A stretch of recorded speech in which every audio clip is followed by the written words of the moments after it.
Good morning Telangana. నేను సంగప్ప. ఈరోజు పత్రికల్లో వచ్చినటువంటి ముఖ్యమైన వార్తలు చూసినట్టయితే నిన్న రాష్ట్ర కేబినెట్ మీటింగ్ జరిగింది. అందులో ముఖ్యంగా 2 అంశాలని రాష్ట్ర కేబినెట్ చర్చించింది. ఒకటి, ఈరోజు అసెంబ్లీ తర్వాత మండలి సమావేశాలు ఏర్పాటు కానున్నాయి. ఎందుకంటే జీఎస్టీ బిల్లు ఆమోదం కోసం రాష్ట్ర అసెంబ్లీ ఈరోజు ఆమోదం చేసి కేంద్రం పంపబోతుంది. దానికి సంబంధించిన వార్తని అన్ని పత్రికలు కూడా ప్రధానంగా తీసుకున్నాయి. ఇక రెండవ వార్త చూసినట్టయితే కొత్త జిల్లాల కూర్పు తర్వాత అధికారుల నియామకంపై నిన్న సీఎం కేసీఆర్ కేబినెట్ చర్చించారు. తర్వాత అధికారులతో కూడా ప్రత్యేక రివ్యూ నిర్వహించారు. దసరా నుంచి కొత్త జిల్లాలు, కొత్త రెవెన్యూ డివిజన్లు, కొత్త మండలాలు నుంచే పాలన సాగాలని చెప్పి సీఎం ఆదేశించారు. కాబట్టి దానికి సంబంధించినటువంటి ఏర్పాట్లు వేగవంతం చేయాలని చెప్పి సీఎం చెప్పారు. ఆ వార్త కూడా ఉంది. ఆ తర్వాత మూడో వార్త చూసినట్టయితే నిన్న ఢిల్లీలో ఈ ఉత్తమ అథ్లెట్లు, ఉత్తమ క్రీడాకారులు, ఉత్తమ కోచ్లకి కేంద్ర ప్రభుత్వం ప్రతి ఏటా ఇచ్చేటువంటి అత్యుత్తమ పురస్కారాలు అందజేశారు. అందులో భాగంగా మన ఒలింపిక్ విజేత సింధుకు రాజీవ్ ఖేల్రత్న పురస్కారం, తర్వాత అథ్లెట్ కోచ్ నాగపూర్ రమేష్కు ద్రోణాచార్య అవార్డుని రాష్ట్రపతి ఇచ్చారు. అవి కూడా ప్రధానంగా ఉన్నటువంటి వార్త. ముందుగా ఈ కొత్త జిల్లాల ఏర్పాటుకు సంబంధించి పని వేగవంతమైంది. ఆ తర్వాత దసరా నుంచే ఎట్టి పరిస్థితులు కూడా పాలన సాగాలని చెప్పి సీఎం అంటున్నారు. దానికి సంబంధించి మాట్లాడదాం. మనతో చర్చలో టీడీపీ నుంచి సీనియర్ నాయకులు, మాజీ ఎమ్మెల్యే కొత్తకోట దయాకర్ రెడ్డి గారు, తర్వాత బీజేపీ నుంచి ఎండ లక్ష్మీనారాయణ గారు, టీఆర్ఎస్ నుంచి దేవిప్రసాద్ గారు, కాంగ్రెస్ నుంచి మల్లు రవి గారు మనతో ఉన్నారు. ముందు రవి గారు, కొత్త జిల్లాల ఏర్పాటుకు సంబంధించి అందరి నుంచి పూర్తి అభిప్రాయాలు, సూచనలు, అభ్యంతరాలు అన్నీ తీసుకున్న తర్వాతనే చేద్దాం. కాకపోతే దసరా వరకు ఆ పని పూర్తి చేయాలని చెప్పి సీఎం అంటున్నారు. ఎట్లా చూస్తారు? దసరా వరకు జిల్లాలు ఏర్పాటు చేయడానికి వ్యతిరేకం కాదు, కానీ అందరి అభిప్రాయాలు తెలుసుకొని దానికి ఒక విధి విధానాలని ఏర్పాటు చేసి దాని ప్రకారం చేయాలి. మొదటి నుంచి చెప్తున్నాం, ఇప్పుడు కూడా అదే చెప్తున్నాం. ఆ దిశలో అడుగులు వేస్తే దానికి మేము వ్యతిరేకం చెప్పం. ఎందుకంటే జిల్లాలు కొన్ని ఏ రకంగా ఉన్నాయంటే పక్కనే ఒక జిల్లా వచ్చింది. కొన్ని జిల్లాలు దూరంగా ఉన్నా కూడా అక్కడ జిల్లాలు లేకుండా ఉన్నాయి. కొన్ని జిల్లాల్లో చాలా ఎక్కువ జనాభా ఉంది, కొన్ని జిల్లాలో అతి తక్కువ జనాభా ఉంది. కొద్దిగా తేడా ఉండొచ్చు, కొంచెం అటు ఇటు కుడియడం, అంతేగాని పూర్తి స్థాయిలో ఎక్కువ స్థాయిలో ఉండటానికి దాని జస్టిఫికేషన్ కూడా మనం ప్రజలకు చెప్పాలి. చెప్పకపోతే ఏమనుకుంటారంటే మీరు వ్యక్తిగత ఇష్టాల మీద నడుస్తున్నాయి తప్ప దీని విధి విధానాల మీద కాదనేటటువంటి ఆలోచన వస్తుంది. అది ముఖ్యమంత్రి గారు ఆదేశాలు ఇచ్చారంటే ఇవ్వాల్సిందే ముఖ్యమంత్రి గారు.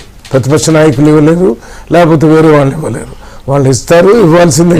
వేగవంతం చేశారు, వేగవంతం అది మామూలు. ఇంతకుముందే దాన్ని అనౌన్స్ చేశారు కదా, దాని ప్రకారం పని నడుస్తుంది. లక్ష్మణ్ గారు అయితే ముఖ్యమంత్రి గారు జిల్లాల ఏర్పాటు విషయంలో అంటే చెప్తున్న దానికి వ్యవహరిస్తున్న దానికి కొంత భిన్నంగా కనపడతా ఉంది. ప్రజాభిప్రాయం కోసం పబ్లిక్ డొమైన్లో పెట్టినటువంటి విషయం విదితమే. అటువంటి సందర్భంలో ఆ ప్రజాభిప్రాయం ప్రస్ఫుటించి దాన్ని పరిగణలోకి తీసుకొని జిల్లాలను పెంచేటువంటి విషయంలో నిర్ణయం తీసుకున్న తర్వాత ఆలోచించేటువంటి అంశం ఉంటుంది. దానికి సంబంధించి అంటే ఒక నిర్ధారణకు ఇంకా రావాల్సినటువంటి పరిస్థితి ఉంది. ఇది ముసాయిదానే. ఇదే స్థితిలో మరి ఏ రకంగా అధికారుల పంపిణీ అనేటువంటి జరుగుతుంది అనేటువంటి విషయాన్ని గమనంలోకి తీసుకోవాల్సినటువంటి అవసరం ఉంది. మరి అదే రకంగా అంటే ముసాయిదాలో ఇవాళ ఒక నిజామాబాద్లో ఒక మద్దూరు మండలం నిజామాబాద్ జిల్లా కేంద్రానికి 68 కిలోమీటర్ల దూరం ఉంటుంది.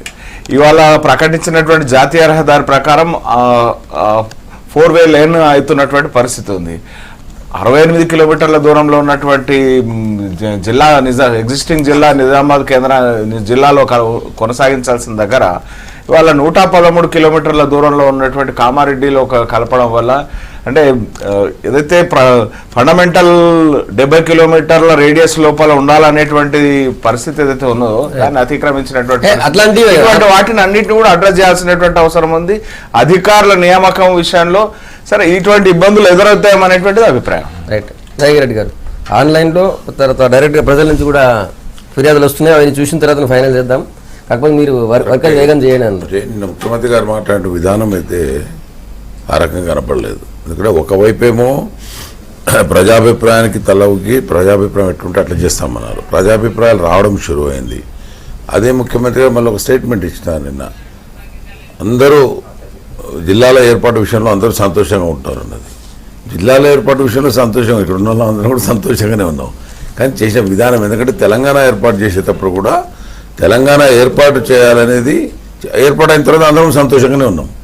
కానీ ఆ తర్వాత జరుగుతున్న పరిణామాలు చూసిన తర్వాతనే వస్తున్నటువంటి సమస్యలు, అటువంటి సమస్యలు జిల్లాల్లో రాకుండా చూసుకోవాల్సిన బాధ్యత ముఖ్యమంత్రి గారి మీద ఉంది. అది విస్మరించగలరు. కాబట్టి దీంట్లో పట్టుదలకు పోవాల్సిన అవసరం లేదు. స్థానికంగా ఎవరినో ఆఫీసర్నో పట్టుకొని పెట్టినటువంటి ప్రపోజల్స్ కంటే కూడా ప్రజాభిప్రాయ సేకరణ చేసుకోండి. ఇప్పుడు టాస్క్ ఫోర్స్ వేసినారు, ఇదే టాస్క్ ఫోర్స్ మొదలేసింటే అయిపోయేది కదా. ఇదే టాస్క్ ఫోర్స్ మొదలేసి వచ్చిన దానిని పరిశీలించి టాస్క్ ఫోర్స్ ద్వారా వచ్చినటువంటి నివేదికను తన యొక్క ఆలోచన విధానానికి అనుగుణంగా ఉందా లేదా చూసుకొని సూచనలు ఇచ్చింటే సగం సరిపోతుండే. అసలు పబ్లిక్ ఒపీనియన్ మొదలు తీసుకుంటే ఇంత ఇబ్బందులు కూడా రాకుండే. సరే, ముఖ్యమంత్రి గారు మాట్లాడిన విధానం అంటే ఇబ్బందులు లేవు, అందరూ చాలా సంతోషంగానే ఒప్పుకుంటారని. జిల్లాలో ఏర్పాటును ఒప్పుకుంటున్నాం కానీ కూర్పును మాత్రం ఒప్పుకోలేకపోతున్నాం. ఉదాహరణకి ఇప్పుడు అన్న ఒకటి చెప్పారు, అదే మాది కూడా ఆత్మకూరు తీసుకుపోయి వనపర్తిలో కలిపినారు. ఆ ప్రాంత ప్రజలందరూ వద్దంటున్నారు. దాన్ని తీసుకుపోయి పక్క మండలం ఇంకో కొత్త మండలం ఏర్పాటు చేసి కొన్ని గ్రామాలను కలిపినారు. మేము వాళ్ళతో పోలేము చేయలేము అనేది కూడా వాళ్ళందరూ కూడా తీర్మానాలు చేసి పంపుతున్నారు. ఇక్కడ కలెక్టర్ కూడా ఇచ్చారు. వాళ్ళు ఇక్కడికి ఎంత పంపుతారో తెలియదు. చింతకుంట మండలం మహబూబ్ నగర్లో ఉండేది, మహబూబ్ నగర్ నుంచి తీసుకొచ్చి వాళ్ళు మళ్ళీ వనపర్తిలో ఇచ్చినారు. మొదలు ఇచ్చినటువంటి ముసాయిదా ఏదైతే కలెక్టర్ పంపినారో దాంట్లో మహబూబ్ నగర్లో లేదు, వనపర్తిలో ఉంది. తర్వాత ముఖ్యమంత్రి గారు రాజకీయ పార్టీలకు ఏదైతే ముసాయిదా ఇచ్చారో దాంట్లో మళ్ళీ కరెక్ట్ మహబూబ్ నగర్కు సెట్ చేసినారు. మళ్ళీ నోటిఫికేషన్ వచ్చేసరికి మళ్ళీ అంటే ఎవరో ఒత్తిడి చేస్తున్నారు. స్థానికంగా కొంతమంది ప్రజాప్రతినిధులు లేదు, ప్రజాప్రతినిధులు కావాలనుకుంటున్న వాళ్ళు మూర్ఖత్వంతో చేస్తున్నట్టు పని. దానివల్ల ప్రజాప్రతినిధులు గారు కానీ జిల్లాల ఏర్పాటు కానీ మండలాల కలయిక కానీ ఆ ప్రాంతంలో ఉండేటువంటి ప్రజల యొక్క మౌలిక సమస్యలు కానీ కుల సమీకరణలు కానీ చేతి వృత్తులు కానీ అన్నిటికంటే ముఖ్యంగా మైనింగ్ కానీ మైనింగ్ అండ్ ఇరిగేషన్ పనిలో తీసుకోవాలి. మా చింతకుంట ఆత్మకూర తప్ప ఇసుక మా జిల్లాలో ఎక్కడ లేదు. ఇప్పుడు దాన్ని తీసుకుపోయి వనపర్తిలో కలిపేసి ఎందుకు కలిపినా అర్థం. దయాకర్ రెడ్డి గారు కానీ రవి గారు కానీ ఇప్పుడు నూతన జిల్లాలు చేయడాన్ని ప్రతి ఒక్కరం కూడా ఇలా అన్ని రాజకీయ పార్టీలు నిన్న ముఖ్యమంత్రి గారు ప్రజలు కూడా చెప్పింది, ప్రజలు అన్ని రాజకీయ పార్టీలు కూడా ఇలా స్వాగతిస్తా ఉన్నాయి. ఎందుకంటే గత పరిపాలనా వికేంద్రీకరణ కావాలని చాలా కాలంగా ప్రజల డిమాండ్ ఉంది. ఆ డిమాండ్కి అనుగుణంగా ఇలా ప్రజా అభిప్రాయానికి అనుగుణంగా ఇలా జిల్లాలు చేసేటువంటి ఒక చారిత్రక నిర్ణయాన్ని ముఖ్యమంత్రి తీసుకొని అమలు చేసేటువంటి ప్రయత్నం జరుగుతూ ఉంది. గతంలో ఉన్నటువంటి అనుభవాల దృష్ట్యా 2 రాష్ట్రాలు విభజన జరిగినప్పుడు ఆంధ్ర తెలంగాణకి అసలు ఉద్యోగుల విభజన సంబంధించి కానీ మిగతా విషయాల పట్ల కానీ కేంద్ర ప్రభుత్వం లేఖలు రాసినా కూడా ఇక్కడ ఉన్నటువంటి ముఖ్యమంత్రి ఆ రోజు సరైనటువంటి రీతిలో స్పందించకపోవడం వల్ల పరిపాలన అంతా కూడా 5-6 నెలలు అస్తవ్యస్తమైనటువంటి నేపథ్యాన్ని మనం చూసినాం. అవసరమైనటువంటి ఐఏఎస్ అధికారుల విషయంలో కానీ జిల్లా అధికారుల విషయంలో కానీ ఇవన్నీ కూడా అదే హడావిడిగా 11న ప్రారంభిస్తున్నామని చెప్తున్నారు. దీనికి సంబంధించి ఇదివరకే సిఎస్ అధ్యక్షత ఒక కమిటీ వేసిండ్రు. జిల్లా కలెక్టర్లు అందరూ కూడా ఇందులో అనేక సందర్భాల్లో 2-3 సార్లు సమావేశం జరిపినరు. కింది స్థాయి అభిప్రాయాలను తీసుకున్న తర్వాత కూడా ఇప్పుడు వస్తూ ఉన్నాయి. ఇంకా ఆన్లైన్లో కూడా అనేక విజ్ఞప్తులు వస్తూ ఉన్నాయి. మా మండలం ఇట్లా ఇంతకుముందు అన్నట్టు చింతకుంట విషయంలో కావచ్చు, మద్దూరు విషయంలో కావచ్చు, రకరకాల సమస్యలు ఉన్నాయి. ఆ సమస్యలన్నీ కూడా పరిష్కరించే విధంగా ఇలా ఆన్లైన్లో అందరి అభిప్రాయాలు సేకరిస్తున్నాం అనేటువంటి ఏదైతే ముఖ్యమంత్రి ప్రతిపక్షాలకు ఆ రోజు మాట ఇచ్చిండో ఇలా ఆన్లైన్లో అందరి కూడా స్వీకరిస్తూ ఉన్నాం. నిన్న ముఖ్యమంత్రి గారు కూడా చెప్పిండు 1000 విజ్ఞప్తులు వస్తూ ఉన్నాయి నైసర్గిక స్వరూపాన్ని గురించి. డెఫినెట్గా అవన్నీ దృష్టిలో పెట్టుకొని జెన్యున్గా ఉన్నటువంటి అన్ని డిమాండ్లని పరిష్కరించేటువంటి ప్రయత్నం ప్రభుత్వం చేస్తుంది. కాబట్టి ఇది ఏదో అడావిడిగా చేసేటువంటి అంశం కాదు. ఉద్యోగులకు సంబంధించి నిన్న టాస్క్ ఫోర్స్కి ఎందుకు వేశారంటే జిల్లా 11 నుంచి పరిపాలన ప్రారంభం కావాలనుకుంటున్నాము. ఎట్లా ఉండాలి అడావిడిగా మనం చేయకుండా ముఖ్యంగా ఒక జిల్లాకి ఎంతమంది ఉద్యోగులు కావాలి, ఆ ఉద్యోగుల విభజన ఎట్లా జరగాలనేటువంటి ఒక కసరత్తు చేయడానికి నిన్న టాస్క్ ఫోర్స్ కమిటీ చేశారు. అక్కడ ఉండేటువంటి ఇన్ఫ్రాస్ట్రక్చర్ ఏమిటి, బిల్డింగ్ ఏమిటి, జోనల్ సిస్టమ్ తీసినారా పెట్టిన టాస్క్ ఫోర్స్ చెప్పండి. ఏంది జోనల్ సిస్టమ్ తీసేసారా పెట్టిన? జోనల్ సిస్టమ్ ఇప్పుడు పరిష్కారం కాదు. జోనల్ సిస్టమ్ లేదు. టాస్క్ ఫోర్స్ ఏ రకంగా పోవాలి దయాకర్ ఇప్పుడు జోనల్ సిస్టమ్ ఐస్టీజ్ ఉంది. ఇంకా అది జోనల్ సిస్టమ్ రద్దు చేయాలని ప్రభుత్వం నిర్ణయం తీసుకున్నా ఇంకా కేంద్ర ప్రభుత్వం నుంచి అనుమతులు రావాల్సినటువంటి అవసరం ఉంది. ఎవరైనా జోన్లో ఇవాళ నైసర్గిక స్వరూపం మారితే ఆ ఏరియాలో పనిచేసేటువంటి ఉద్యోగులకు సంబంధించినటువంటి ఇబ్బందులు పరిష్కరిస్తామని చెప్పి కూడా నిన్న ముఖ్యమంత్రి చెప్పింది. ఇది జోన్ 5, 6 అనేటువంటి సమస్య కాదు. ఒక జిల్లా వరంగల్ జిల్లాకు సంబంధించి సిద్దిపేట జిల్లాకు ఒకవేళ ట్రాన్స్ఫర్ అయితే ఒక మండలమో 2 మండలమో ఆ మండలాల్లో పనిచేసేటువంటి ఎవరైతే అధికారులు ఉంటారో వాళ్ళ లీనంతా కూడా టెంటేటివ్ అలొకేషన్ మీద చేస్తామని కూడా ముఖ్యమంత్రి గారు నేను హామీ ఇవ్వడం జరిగింది. జోన్లకు సంబంధించి ప్రభుత్వం ఒక పాలసీ నిర్ణయం తీసుకుంది. దానికి అనుగుణంగా ఇంకా ఏమేమి మార్పులు కావాలి, ఏమేమి చేయాలని కేంద్ర ప్రభుత్వానికి ప్రతిపాదనలు పంపి అవి అనుమతి వచ్చినాక చేసేటువంటి అంశం తప్ప ఇది అడావిడిగా చేసేటువంటి అంశం కాదు. కాబట్టి ఇలా జిల్లాకు సంబంధించి కూడా జోనల్కి సంబంధించినటువంటి హడిల్స్ ఏ మాత్రం వచ్చేటువంటి అవకాశం లేదు. వచ్చినా ఎట్లా పరిష్కరించుకోవాలనేటువంటి ప్రభుత్వం ముందుకు పోతుంది. అంతే తప్ప దీన్ని ఏదో జోనల్కు ముడిపెట్టడము ఇంకో దానికి ముడిపెట్టడం అనేటువంటి సరికాదు. ఇలా అన్ని జిల్లాలు ఇలా ప్రజలు కోరుకుంటున్న విధంగా పరిపాలన కొనసాగడానికి అన్ని ప్రతిపక్షాలు, పార్టీలు, రాజకీయ పార్టీలు సహకరించాలని మేము విజ్ఞప్తి. జిల్లాలు ఏర్పాటు చేయడానికి పూర్తిగా సహకరిస్తామని ఇక్కడ ఉన్నటువంటి అన్ని పార్టీలు, బయట ఉన్న పార్టీలు కూడా జిల్లాలు విభజించి చిన్న జిల్లాలు చేయడానికి వ్యతిరేకత ఎవరూ లేరు. మీరు దేవిప్రసాద్ గారికి ఒక మాట గుర్తు చేసేది ఏంటంటే, ఈ తెలంగాణ రాష్ట్రాన్ని ఏర్పాటు చేసేటప్పుడు ఒక శ్రీకృష్ణ కమిటీ అనేసి మొత్తం రాష్ట్రం అంతా తిరిగి జిల్లాలు తిరిగి ప్రజలందరితో అభిప్రాయం తీసుకుని వాళ్ళు 5-6 ఒక ఆల్టర్నేటివ్స్ అన్ని ఇచ్చారు. మరి మనకేది, మనం 4-5 జిల్లాలు విడదీసేటప్పుడు ఒక కమిటీని వేసినట్టయితే వాళ్ళు స్టడీ చేసి ప్రభుత్వానికి ఒక రిపోర్ట్ ఇస్తే దాన్ని మీరు ఏదో ఒక రిపోర్ట్ని చేసేటప్పుడు ప్రజలకు ఒక అవగాహన ఉండేది. ఇవాళ అది లేకుండా మీరు చేసిన తర్వాత ఇప్పుడు రిప్రజెంటేషన్ ఇస్తున్నారు, ధర్నాలు చేస్తున్నారు, బంధులు చేస్తున్నారు. ఇప్పుడు అన్ని జిల్లాలు ఒకటన్నా ఆ జిల్లాలు చేయాలనేటటువంటి ఉద్దేశం ఇంకా పెద్ద ఎత్తున ఉద్యమం జరుగుతుంది. అది జరుగుతూనే ఉంది. మీరు ఇవాళ జిల్లాలకు సంబంధించినటువంటి అన్ని విధి విధానాలను వేరే కేంద్ర ప్రభుత్వాన్ని ఆ రోజు తెలంగాణ నాయకులం అందరం సరైనది కాదు. తెలంగాణ ప్రజల ఆకాంక్షలు అనేక సందర్భాల్లో నేపథ్యంలో ఇదేదో మేము గొప్ప వేషం కృష్ణనే ఏం చెప్పిందో చాలా సందర్భాల్లో విన్నాం. కృష్ణనే ఆ కమిటీకి నాయకత్వం వహించినటువంటి నాయకులు ఏం చెప్పారో మనం చూసాం. కేంద్ర ప్రభుత్వం ఇచ్చినటువంటి డైరెక్షన్స్ కనుగొనడం కాబట్టి ప్రజా ఆకాంక్షలకు అనుగుణంగా పోలేదండి. మళ్ళీ కమిటీలు కావాలి, కాలేజీలు కావాలి, సరైనది కాదు. రవి గారు మీరు కూడా వ్యతిరేకించారు. అక్కడ తెలంగాణ రాష్ట్రాన్ని హైదరాబాద్ తో సహా ఇచ్చే తెలంగాణ ఇవ్వాలని ఒక రికమెండేషన్ శ్రీకృష్ణ కమిటీ ఇచ్చింది.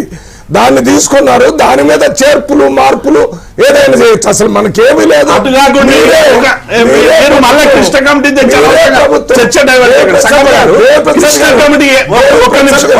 పూర్తిగా చెప్తే నేనెట్ట చెప్తాను. ఇదేమన్నా సంవాదం వల్ల చర్చ. మీరు చెప్పిందంతా వినదు. ఎందుకంటే మీరేం చెప్తున్నారు, ఇవాళ ఉన్నటువంటి టీఆర్ఎస్ ప్రభుత్వం మేము మా ఇష్టం వచ్చినట్టు చేస్తాం, విధానాలు లేవు. ఎక్కడ పాపులేషన్ మీద అయిందా, డిస్టెన్స్ మీద అయిందా చెప్పమంటే మీరు చెప్పే విధానమే లేకుండా పోయింది. ఎందుకు పోయింది? ఒక దగ్గర జిల్లాని ఒక బజారు తేడాతో చేశారు, ఒక దగ్గర 30 లక్షలు, ఒక దగ్గర కాదు. మీరు ఇట్లా చేస్తుంటే కమిషన్ వేస్తుంటే వాళ్ళు ఆ కమిషన్ రిపోర్ట్ ఇస్తే ఏదేమైనా ఇప్పుడు వచ్చినటువంటి రిక్వెస్ట్ అన్నింటినీ స్టడీ చేసి దాని మీద మళ్ళీ ప్రతిపక్షాలను పిలిపించి మీరేదైతే జిల్లాలు పనిచేసే స్థాయి రాకముందే డెఫినెట్ గా కొన్ని మండలాలకు సంబంధించినటువంటి భౌగోళిక స్వరూపం విషయంలో కావచ్చు, జిల్లా విషయంలో కావచ్చు, డెఫినెట్ గా కొన్ని ఆబ్జెక్షన్స్ ఉంటాయి. 100% ఇది 100% కరెక్ట్ అని మేము కూడా భావించకనే కదా ఇలా ఆన్లైన్లో ప్రజల అభిప్రాయాలు సేకరించి ప్రజల అభిప్రాయాలకు అనుగుణంగా ఏమైనా మార్పులు చేర్పులు చేయడానికి కూడా ఒక అవకాశం కలిగించింది. అందుకు మొన్న ప్రతిపక్షాలు కూడా మొన్న పిలిచి మాట్లాడినప్పుడు వాళ్ళు చేసినటువంటి సూచనలకు అనుగుణంగా అందరి అభిప్రాయాలు స్వీకరిద్దామని ఇలా జిల్లా కలెక్టర్ స్థాయి దగ్గర నుంచి, మండల స్థాయి దగ్గర నుంచి, CCLA దగ్గర నుంచి ప్రతి ప్రజాప్రతినిధి ప్రజలు ఇచ్చేటువంటి అంశాలని ఇలా పరిగణలోకి తీసుకుంటున్నాం. తప్పకుండా ఈ 30 రోజుల్లో వచ్చినటువంటి అంశాలన్నీ కూడా పరిష్కరిస్తాం. మళ్ళీ అఖిలపక్ష ముఖ్యమంత్రిగా చాలా స్పష్టంగా ఇప్పుడు ఇంకా 2 సార్లు అఖిలపక్ష సమావేశం పెట్టి మా సంబంధించినటువంటి ప్రభుత్వ విధానాలని వాళ్ళకి చెప్తాం. వాళ్ళ సలహాలు సూచనలు స్వీకరించిన తర్వాత దీనికి సమగ్ర స్వరూపం ఇస్తామని చెప్పిన తర్వాత కూడా ఇంకా దాని మీద నేను ఇంకొకటి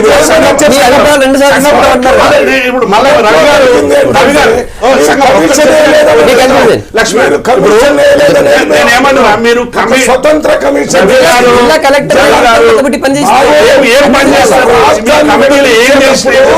ఒక ప్రభుత్వమే చేయటం కాకుండా ఒక స్వతంత్ర కమిషన్ వేసి ఆ రిపోర్ట్ ఇచ్చిన తర్వాత చేస్తే మాకు ఒక విధానం తెలిసి ఉండేది.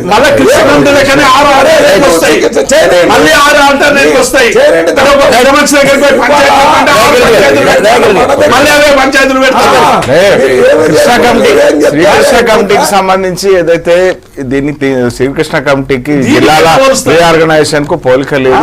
శ్రీకృష్ణ కమిటీ ఉద్యమాన్ని ఎట్లా డిఫ్యూజ్ చేయాలనేటువంటి 8వ అంశాలు లక్ష్మణ నేను ఒక మాట చెప్తున్నాను. కమిషన్ ఎందుకేమన్నానంటే ఆ కమిషన్ ద్వారా స్వతంత్రంగా ఈ జిల్లాలు ఈ పాపులేషన్ ఈ డిస్టెన్స్ మీద కాంగ్రెస్ ప్రభుత్వం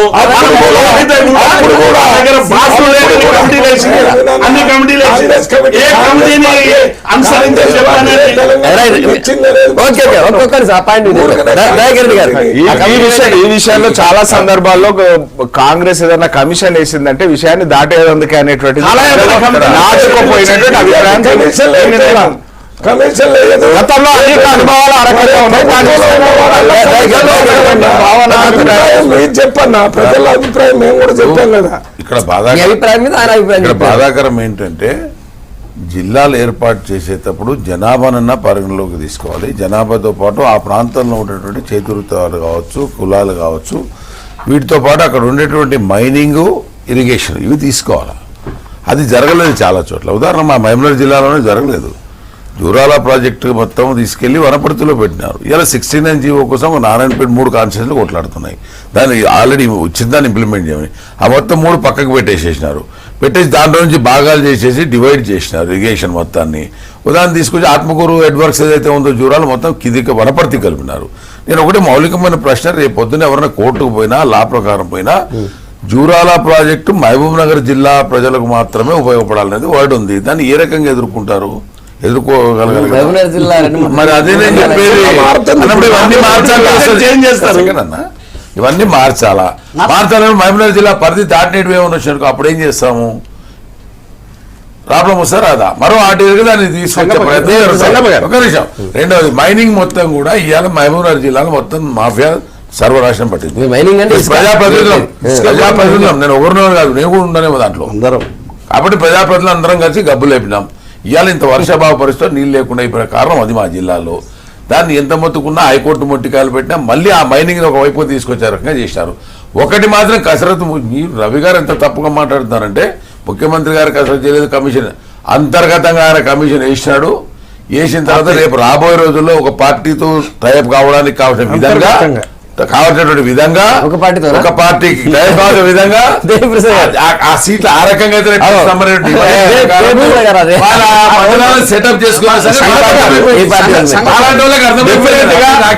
డెఫినెట్ గా ఒక రాజకీయ పార్టీకి రాజకీయ పరమైనటువంటి ఆలోచన ఉంటుంది. ఆ రాజకీయ పరమైనటువంటి ఆలోచన గతంలో ఉన్నటువంటి రాజకీయాలతో ముడిపెట్టి చూడొద్దు. ఇవాళ ప్రజల ఆకాంక్షల కోణంలో వచ్చినటువంటి పార్టీ ఆకాంక్షల కోసం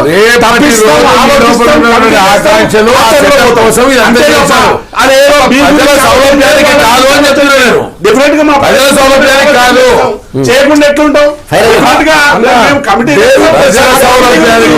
ప్రాతిపదిక కాదు పరిపాలన కోసం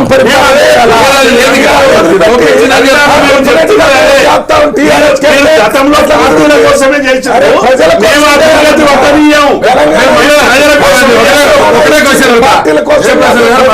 చెప్పండి, తెలుగుదేశం పార్టీ ఎన్టీ రామారావు మండలాలు చేసింది రాజకీయ కోసం చేసింది. డెఫినెట్ దయాకర్ రెడ్డి గారు, ఇప్పుడు జిల్లాలు చేస్తున్నది ఎందుకు? పరిపాలనా వికేంద్రీకరణకు. మేము మండల వ్యవస్థ చేసినప్పుడు అందరం కూడా చాలా మంది కొంతమంది ఇరిటేషన్ పడ్డా ఇలా ప్రజల ముంగటికి పాలన వచ్చిందనేటువంటి సంతోషం ఉందనేటువంటి విషయాన్ని మేము అనేక సందర్భాల్లో కూడా అంతే. భవిష్యత్తు తరాలకి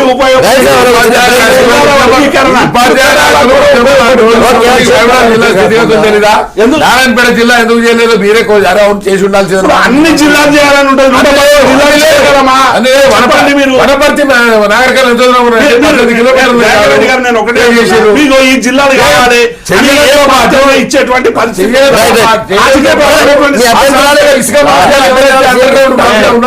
వాళ్ళ చేతిలో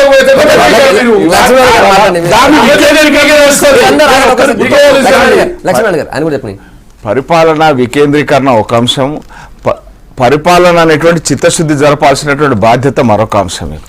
ఇవాళ మైనింగ్ శాఖ మంత్రి ఆర్భాటంగా ఇసుకకు సంబంధించినటువంటి సస్పెన్షన్, అధికారులను సస్పెన్షన్ అది అనేటువంటిది ఆర్భాటం చేశాను.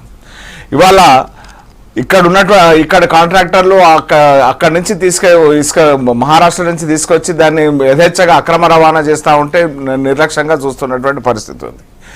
అదే సరే మైనింగ్ అది వేరే ఇష్యూ మన జిల్లాలో లేదండి, దీంట్లో ఉంది ఇమీడియట్ ఉంది. మహారాష్ట్ర లేటుగా మైనింగ్ అదే రకంగా నేను ఒక విషయం అడుగుతాను. రాజధాని మరి ప్రజా- అవతలికి అంటే రైతులు అల్లాడినటువంటి పరిస్థితుల్లో ఒకవైపు తీసుకెళ్ళి రైతులు కరువుతో అల్లాడినటువంటి పరిస్థితుల్లో కేంద్రం జిల్లాలో వేగంగా నారాయణపేట జిల్లా కావాలని ఓ చిచ్చుకున్న కాంగ్రెస్ వితరణ ఎక్కడున్నది? వితరణ ఎక్కడున్నది? ఆ 791 కోట్ల కరువు నిధులు వితరణ ఎక్కడున్నది? ఈ రకమైనటువంటి నిర్లక్ష్యం ఇష్యూస్ కానీ మొత్తానికి అయితే అందరి అభిప్రాయాలు తీసుకుంటామంటున్నారు, ఇంకా ఇవ్వండి అంటున్నారు. చూద్దాం మరి దాని తర్వాత ఎట్లా. అవి మొక్కుబడి కావద్దు. ఫైనల్ మీ అన్ని పార్టీలు ఇంకో 2 సార్లు పిలుస్తామని కూడా అన్నారు. మొన్న పక్కకు పెట్టండి. ప్రజాభిప్రాయాన్ని చేసారు. మొదలు ప్రజాభిప్రాయాలు వచ్చిన అంటే అప్పుడు పార్టీల ముందు పెట్టండి. అవును. అందుకే సంగపై ఇప్పుడు ఆన్లైన్ లో వచ్చినటువంటి అనేక వస్తా ఉన్నాయి. వీటిని అన్నింటినీ కన్సల్ట్ చేసి క్రోడీకరించి వచ్చినటువంటి అంశాలను పెడతాం. గోదావరి నదిపై మహా ఒప్పందం విషయంలో ఇంకా ప్రతిపక్షాలు విమర్శలు చేస్తూ ఉన్నాయి. అయితే కాంగ్రెస్ పార్టీలో ఇంకా క్లారిటీ వచ్చిందో లేదో ఒకటి తెలుసుకోవాలి. ఎందుకంటే జనారెడ్డి గారు నిన్న సిఎల్పి మీటింగ్ లో నేను కరెక్టే మాట్లాడాను కానీ మీడియా వక్రీకరించింది అన్నారు. మురళి గారు ఆయన ఒప్పందమే జరగలేదన్నారు, మళ్ళీ నిన్న మీడియా వక్రీకరించింది అంటున్నారు. అంటే నిన్న కూడా ఒప్పందం జరిగిందని చెప్పలేదు, ఎవరు చెప్పలేదు, మొన్న కూడా చెప్పలేదు. అంటే ఆయన 10 విషయాలు చెప్పాడు. మొట్టమొదటిగా ఏం చెప్పాడంటే, ఒక ముఖ్యమంత్రి స్థాయిలో ఉన్న వ్యక్తి ఆ రకంగా మాట్లాడటం వల్ల ప్రజాస్వామ్యానికి నష్టం జరుగుతుంది, అట్లా మాట్లాడొద్దు అని చెప్తూ, మీరు జైలుకు పోవాల్సిన అవసరం వస్తే మేమే జైలుకు పోవటం కాదు, అధికారంలో ఉన్నటువంటి మీరు కూడా జైలుకు పోయే పరిస్థితి ఉంటుందని చెప్పాడు. తర్వాత ఇంకోటే చెప్పాడు, 152 దగ్గర కట్టడం వల్ల తెలంగాణకి రాష్ట్రం జరిగిద్ది, లాభం జరిగిద్ది, అది 148 వల్ల లాభం జరగదని చెప్పాడు. కానీ ఒప్పందం అయితే కాంగ్రెస్ ప్రభుత్వంలో జరగలేదనే విషయం అంతకుముందు కాంగ్రెస్ వాళ్ళు చెప్పారు, మొన్న ఆయన చెప్పారు, ఇప్పుడు కూడా చెప్తున్నాం. అయితే మీ నాయకులు అన్ని ప్రెస్ మీట్లలో కాగితాలు పెట్టి ఒప్పందాలు బాబు ఇప్పుడు కూడా చూపిస్తున్నాం. జీవన్ రెడ్డి కాగితం చూపిస్తాడు, కాగితం చూపిస్తాడు, ఉత్తమ్ కుమార్ కాగితం పట్టుకొని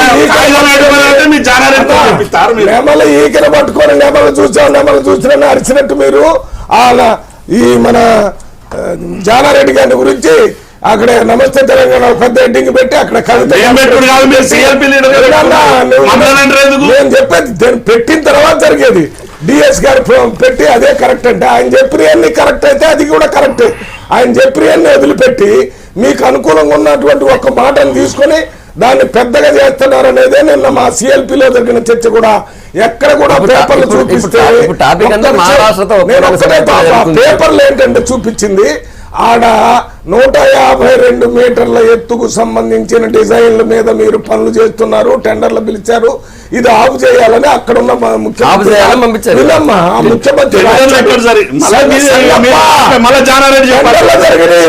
అరే గత ప్రభుత్వంలో టెండర్లు జరిగినాయి, ఆఫ్ చేయమని లెటర్ రాశారంటే ఆ పనులు జరుగుతున్నాయనే కదా. అయ్యే కాగితాలు చూపించాం. అప్పుడు ఉన్నటువంటి ముఖ్యమంత్రి రాసిన లెటరు, దానికి మన ముఖ్యమంత్రి రిప్లై రాశాడు, ఓకే మేము 152 పెట్టాము, మీరే వర్రీ కావద్దు, మేము కమిటీ వేసాము, మళ్ళీ ఫైనల్ గా ఆ ఎక్స్పర్ట్ కమిటీ సీఎం లెవెల్లో మీటింగ్లు పెట్టి ఫైనల్ చేద్దామని రాశాడు. ఆ చేసేటప్పటికి ఎలక్షన్లు వచ్చినాయి, మేము బయటకు వచ్చాము. టీఆర్ఎస్ పార్టీ వాళ్ళు దాని మీద చర్చలు చేసి 152 చేయాలని అడుగుతున్నారు. దాంట్లో ఇక్కడ కాంగ్రెస్ ఎందుకు విస్మరిస్తుందో కానీ తప్పెక్కడ చేస్తే వాళ్ళే ఆలోచన చేసుకోవాలి. వాళ్ళు ఉన్న భిన్నాభిప్రాయాలు బయటపడుతున్నాయి తప్ప లేదు కోటిజం బయటపడతా ఉంది. ఇప్పుడు ఇక్కడ అసలు మాట్లాడిన తర్వాత both the CMs has been agreed. I stand for that. Both the CMs has been agreed to lift 160 TMC from there. When they have been agreed to lift the 160 TMs, you have to build 152. Otherwise you cannot. That is the point. ఆ point పట్టుకొని అందరు మాట్లాడుతుంటే వాళ్ళు అనవసరంగా కిందికి మీదికి మాట్లాడుతున్నారు. 160 టీఎంసీలు ఇక్కడి నుంచి లిఫ్ట్ చేసుకోవడానికి 2 సీఎంలు ఒప్పుకున్నారు. కానీ దాంట్లో ఎవరిది ఎంత ముంపు అనేదాన్ని టెక్నికల్గా అధికారులకు వదిలేద్దాం, అది రానివ్వండి అని అన్నారు. అది పాయింట్ అక్కడ. అంటే అది ఆ అధికారుల అగ్రిమెంట్లో ఆ మాట లేదా చూసుకోమనండి. నేను ఒక్క నిమిషం- Both the same time, we agree for one side. Devaprasad గారు. Lift one same కాంగ్రెస్ గురించి మాట్లాడేటప్పుడు కోవట్లు లేరు, ఎవరు లేరు, మాటను అర్థం చేసుకోవడంలో తేడా వచ్చిందని మాత్రమే నిన్ననే ఇక్కడ చెప్పండి.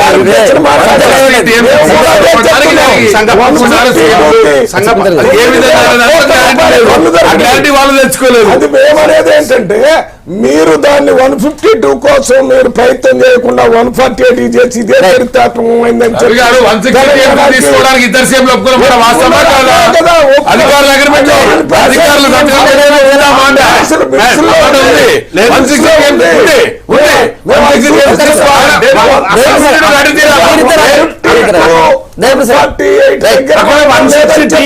వచ్చే అవకాశాలు ఎక్కడ? ఒక్క నిమిషం 100 అక్కడ తీసుకుంటాం, 40 ఇక్కడ తీసుకుంటాం అని ఇప్పుడు విశ్లేషిస్తున్నారు. ఇప్పుడు అది దయాకర్ రెడ్డి గారు అన్నదానికి మేము కట్టుబడి ఉన్నాం. ఇవాళ ఒకవేళ 152 మీటర్స్ కు సంబంధించినటువంటి ఒప్పంద పత్రం ఏదైనా ఉంటే మీరు బయట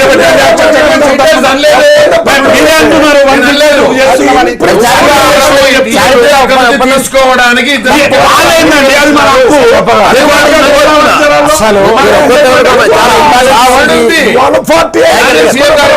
పైన 100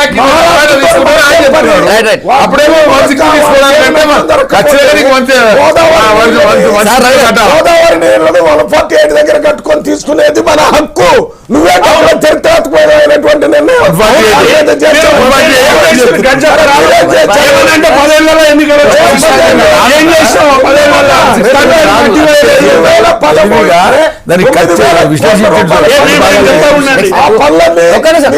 ఇంపార్టెంట్ ఇష్యూ ఈ రోజు మీరందరూ మాట్లాడుతున్నారు కదా, బ్యాట్లైన్ మాట్లాడుతున్నాయి. మీరు చెప్పండి తర్వాత దేవప్రసాద్ చెప్తారు. ఇక్కడ జానారెడ్డి గారు అనేక విషయాలు మాట్లాడుతూ ఒప్పందం జరగలేదనే విషయాన్ని కూడా చెప్పారు. ఒప్పందం జరగలేదనేటువంటి విషయము కొత్తగా చెప్పినట్టుగా, కొత్తగా తెలిసినట్టుగా మాట్లాడతారు. ఎందుకు? అది కొత్తగా ఏదో ఇది చేసినట్టుగా. ఒప్పందం జరగకపోతేనే కదా ఒప్పందం గురించి తాపత్రయం. అసలు ఇవాళ దాని గురించి ఎందుకు? నేను ఇంకో విషయం, ఈ ఒప్పందం చారిత్రాత్మక తప్పు అని అంటున్నారు కదా. అసలు ఇవాళ జరిగింది ఏంది ఒప్పందం? అసలు ఏమన్నా సబ్మర్జ్కు మహారాష్ట్ర ప్రభుత్వం సిద్ధపడ్డదా? స్టోరేజ్ రిజర్వాయర్ కెపాసిటీ పెంచడానికి సిద్ధపడ్డదా? మరి కొండను నవ్వి ఎలకను పట్టినట్టు ముఖ్యమంత్రి గారు ఇది మహా ఒప్పందం, చారిత్రాత్మక ఒప్పందం కింద దీన్ని క్రియేట్ చేస్తే తెలంగాణ రాష్ట్ర సమితి శ్రేణులు ఒక పెద్ద మధ్య మొద్దుకు సూది గుచ్చి ఆ మొద్దును ఎత్తుకొని మేము సాధించడం ఇప్పుడు వీళ్ళు దీనివల్ల ప్రయోజనం ఏంది? దీని కాస్ట్ అసలు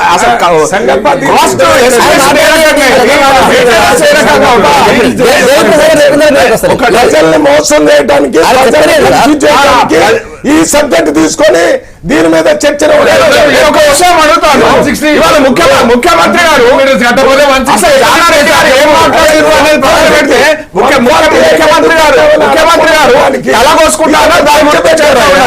ముఖ్యమంత్రి గారు ఫ్యాక్టరీ నేను రేపే చేస్తా అన్నారు, షుగర్ ఫ్యాక్టరీ. దాన్ని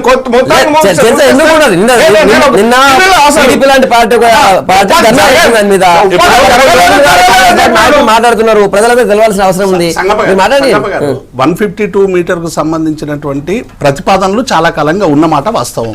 అప్పుడు ఉన్నటువంటి ప్రభుత్వాలు వీటిని ప్రతిపాదనలు మాత్రం ఉంటాయి, వాటి ఆచరణ ఉండదు అనేటువంటిది దశాబ్దాల కాలంగా. అదే మళ్ళీ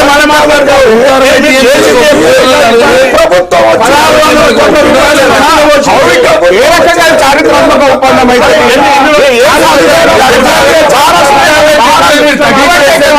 ఎక్స్పర్ట్ కమిటీ 2014 తర్వాత 152 ఉండాలని చెప్పి రిపోర్ట్ ఇచ్చింది. దాని మీద 152 ఎక్స్పర్ట్ కమిటీ ఇదే ముఖ్యమంత్రి కేంద్ర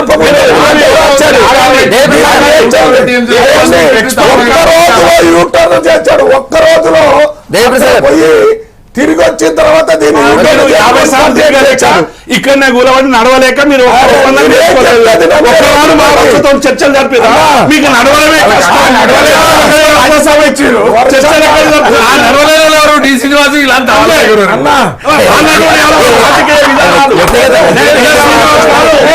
రాజకీయ విధానాలు శ్రీనివాస్ వాళ్ళ రాజకీయ విధానాలు కాంగ్రెస్ పార్టీ వ్యక్తులు కాదు నేను అనేది. విధి విధానాలన్నిటికీ ఆయన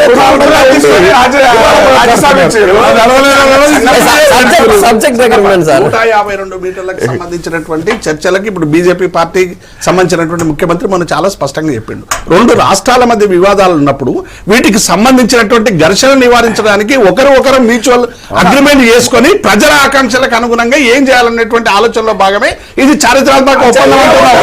ఇలా బీజేపీ మహారాష్ట్ర చెప్తున్నారు.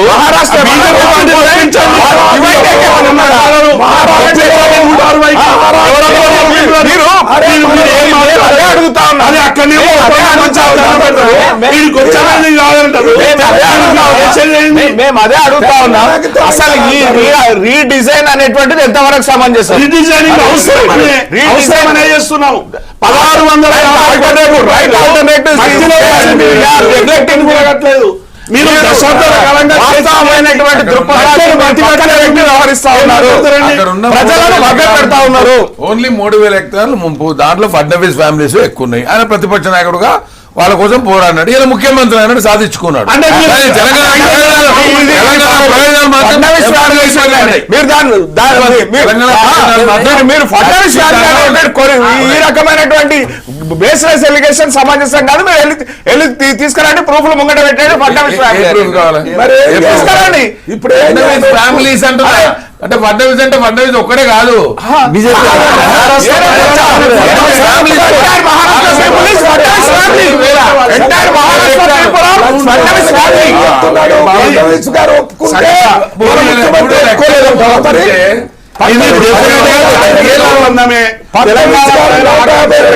కనీసం ఇప్పటికైనా దశాబ్దాల కాలంగా సాధించినటువంటి ఒక మహా విజయాన్ని కేసీఆర్ సాధించారు.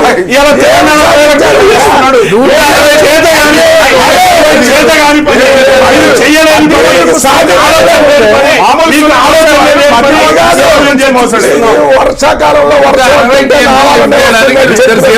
మాట వాస్తవం దాంట్లో ఉంటుంది. సాధించారు. 160 అంటే తీరాల్సింది అది ఏమి సాధించలేదు. తెలంగాణకి నష్టం, ప్రజలకి నష్టం గుర్తిస్తారు. మీరు కాంగ్రెస్ వాళ్ళ మాట్లాడుకుంటారు. కాంగ్రెస్ ఇట్లానే దశాబ్దాల కాలంగా ఉండదు. అనేక మంది ఏం చేయాలని చెప్తారు. ఇష్టం లేదు, రావడం ఇష్టం లేదు. కన్నీళ్ళు ఉండాలి, నీళ్లు రావడం వీళ్ళకి ఇష్టం లేదు. నీళ్లు కావాలి, నీళ్లు పెడుతున్నారు.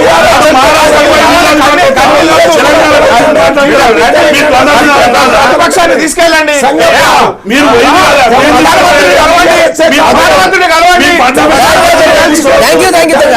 థ్యాంక్ యూ వరయ్య గారు, లక్ష్మణ్ గారు. రేపు మార్నింగ్ కలుద్దాం. స్టేట్